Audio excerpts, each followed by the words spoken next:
அகச்சிறையும் புறப்புனைவும், the prison of inner thoughts and the fictional outside world. Hello everyone. I would like to start by quoting Francis Kafka's words. How boundlessly enormous the world is in my head, but how to set it free and release it without tearing it to pieces. And it's 1,000 times better to tear it to pieces in my head than to retain it or bury it. That's what I am here for. That's quite clear to me. The inner realm, the world outside, it rents into truth and falsehood, then paints a line drawing with the shades that bleed in between. In the eyes of the beholder, those sketches become complete or remain forever unfinished. Gathering the world outside, smearing it across every canvas, the inner realm becomes a vast expanse, rolling it all back in. This title emerged within me as an expression of an intuition, of an inner riot. How else then does one powerfully voice the subtle whisper of soul-deep struggle? The only language I know is poetry. 1,000 reasons to suppress, tens of thousands of wounds that sink and bury deep. A mind trapped and helpless in the web of memories. Emotions tossed around as darkness becomes a constant shadow. While all of this happens within, the outside world reacts in turn. The sea overflows with drops drawn in wink by wink. The forest is filled with trees from seeds swallowed and spat out. I keep well locked, but the strung beads scatter everywhere. I shrug and push aside, yet the broken minutes seek out and gather. How to classify my inner world? I keep contemplating. I try to heap minutes into separate bunches. Even after several attempts, it is not possible to collect identical bunches. Some into seconds, some into days, some into minutes, and some into years. As they keep hopping and changing, all right, I say, and try to segregate on the basis of feelings. When, like a kaleidoscope, displaying formations skillfully as a cluster, they defy set theory. I am stunned by the probability of the infinite probabilities. I am stunned by the probability of the infinite possibilities.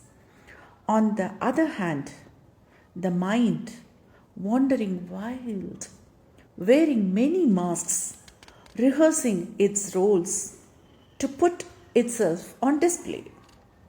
In the times of entering the campus streets by mistake to sell poetry, the room was filled with face masks worn to hide the pain. Deciding quickly and with a few modifications upon announcing great bargains, the masks were sold out in a record-breaking spree. In the sovereign moments, scrounging the nooks of the forest as representative of the sole proprietorship of unfocused views, unabashedly it came into sight, the last one that refused to get sold and remained stuck to me. Even that is meant to be lost. But time? Does it wait for anyone? Like parallel lines stretching in two different directions, desiring to act, pausing and merely for the sake of passing, slipping away faster than the blink of an eye, never neglecting duty, it moves on. Time. Oh well, okay, let time roll on. I do not stagnate. I wish to speak what lies deep within me. I wish to speak what lies deep within me. Sometimes unmasked and raw, often painted in soft disguise. I turn into questions, longing for answers, stepping onto the stage in various dimensions. When the real one stands and applies facial makeup in front of the mirror, cracked by the shadows falling in the echo of the sound of confused colors, the image distorts and shatters. Is that me? Just me? Only me? Without change constantly evolving, external world lies there staring intently. The sun freezing when poles change. The traces of frost, the dissolving blue, and the wave that does not touch the shore lay motionless, murmuring in the lower octave. Is that you? Just you? Only you? At an end point, when standing in anticipation of the end of the cataclysm, the mind gets used to a state of detachment. After an internal investigation, when looking carefully at the ache that separated I from me, I become silent, standing lost in those consolations. I offer myself, I become an imbecile. I gaze at this ache, embracing the contradictions in me as a mother and cross examining in the witness box as a conscience, as two different heaps standing split into two and making me feel as if only one, as the halo of all the hurdles, as the end, pain. It is an experience, it is also the way. You raise questions upon my resolve. Are you a prisoner of the inner darkness, or the heroine of an outer illusion, or perhaps both? You raise questions upon my resolve. Are you a prisoner of the inner darkness, or the heroine of an outer illusion, or perhaps both? Let me tell you a secret. Among all the paradoxes, am I not the most beautiful paradox? I was present yesterday too. I am present today as well. I have no objection to be the me which killed me to revive that me you see. Because my day begins in self-mockery, the strength to extend the darkness under the blessing of a heavy blanket rests only with me. Would you like to know who taught me this? The wind. On a sleepless long night, and tiff with dreams, at the instant when the question was put to the cricket, why not end with this? That query bounced off the walls and echoed back to me. Yes, what is there to stay?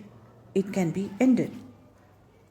When the chill which penetrated through the window insisted that again, frozen instants exploded to permeate into the arteries and raced out. When it wasn't clear for a few eons what put out the wavering flame, I stood chiding the wind. As darkness crept and tried to swallow, when the matchstick struck, while with shaking fingers obediently burst into flame, and the wick lit at the last moment. Burnt steadily, the held up breath became normal. Fondling the self from inside and outside, embracing but swirling around, without attachment, moving, turning slowly, very slowly, the air filled the breath. After that, without denying myself my language or the scattered fragments of my thoughts, deciding never to abandon them again, I shake off my wings, spread them wide, and fly. In the dewdrops descending on ash covered spaces when the sun is asleep, aches, wordless aches and feelings that kill without killing lay frozen. The earth, with a motherhood not dry and a smile pretending to be not quite comprehending, receives on its lap to wipe, sip, and light up, shatter sadness, and spit out. The rising sun swabs away, intensity concealed. These days, my mind sparrow and I take no rest. Inwardly and outwardly, as truth and fiction, poems and stories blossom, enfolding it all within. Thank you all.